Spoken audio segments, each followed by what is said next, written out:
Button कैची पर दबाना है, मुन्ना भैया को जिताना है। मिलके बदलना है सबको बिहार, हमको चाहिए ईमानदार सरकार। मिलके बदलना है सबको बिहार, हमको चाहिए ईमानदार सरकार। बटन कैची पर दबाना है, मुन्ना भैया को जिताना है, हाया घाट को बचाना है, मुन्ना भैया को जिताना है। मिलके बदलना है सबको बिहार, हमको चाहिए ईमानदार सरकार।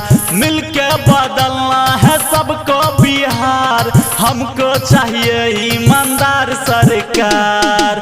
बटन कैची पर दबाना है, मुन्ना भैया को जिताना है, हाया घाट को बचाना है, इनको विधायक बनाना है। बटन कैची पर दबाना है, मुन्ना भैया को जिताना है।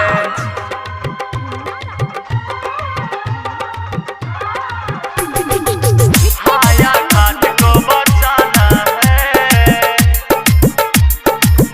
इनको विधायक बनाना है।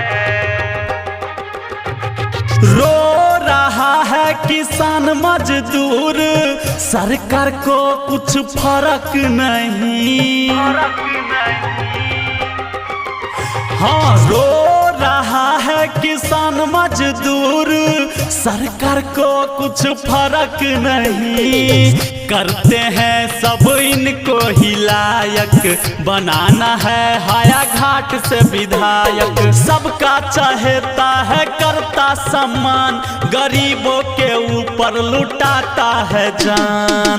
बटन कैची पर दबाना है, मुन्ना भैया को जिताना है, हाया घाट को बचाना है, इनको विधायक बनाना है।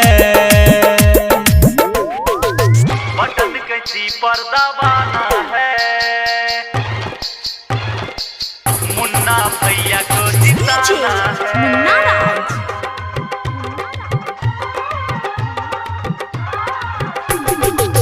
हाया घाट को बचाना है,